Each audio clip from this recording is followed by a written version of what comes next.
Hi friends, welcome back to the Willful Goat, and today we're looking at part 2 of restoring our farmhouse floors. And when we bought the house, you can see here there was carpet throughout the dining room and the living room.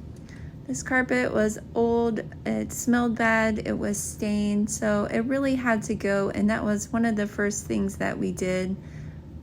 They had cut a lot of holes as they ran ductwork and electric throughout, so it required a lot of patching throughout the house, which was a pain trying to find some boards that matched. Here is the dining room after it had been sanded. We ended up renting that 4-pad sander, and it came out nice. I really like the way it looks.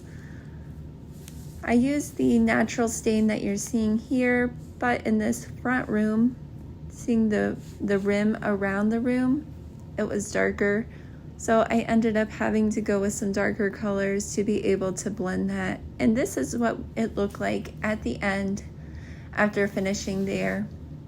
This is the laundry room, which I believe had been a bathroom at some point. This part of the house had been added on at a later time, and the flooring was a different type of wood than we saw throughout. So here you see the bathroom, which also had wood floors underneath the white linoleum, and there it is all finished up. And here we have the kitchen, which you can see that black adhesive under the white linoleum. It was just a real headache to get up. The sander wasn't touching it, so we ended up having to use this router. And it was a very long process. Here's me staining the kitchen floor. After routing it, we had to sand it to get it smooth enough for the stain. And I did go with a darker color here than I had originally hoped to go with because of that front living room with the rim around the edge being darker.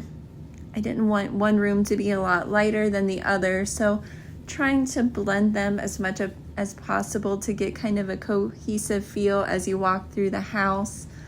Strangely enough, the wood does seem to be different in each of the rooms as they're different widths, so at least the color will somewhat look similar. I am a little concerned here about having wood in the kitchen, in the entry room, the laundry room, and the bathroom, so I guess we'll see how that holds up for us. I have added some rugs to hopefully keep the moisture down. We're in and out a lot, going in and out to the barn, so adding large floor mats in the entry room I believe will be helpful. So if you've been through this process before, you know just how much time it takes having to stain and then wait for it to dry, and then seal, sand, go over it with a tack cloth and seal it multiple times. Just trying to keep water out. We went over it 3 times with the sealer, and you can see what it looked like after it had been stained. Again, a little bit darker than I had originally planned, but I think it matches the age of the house well. Here's a look upstairs. The floorboards up there are a bit wider than we saw downstairs. After they had been sanded, they were like a nice light color. Not really sure what type of wood we have here. I did like the way they looked after sanding, so we decided not to stain them. This was our result after adding the poly, and I really did like the way it looked. In our daughter's room, there was a lot of nail holes, but it did turn out nice, as you can see here. So this was our journey in fixing the wood floors in our farmhouse. Thanks for watching.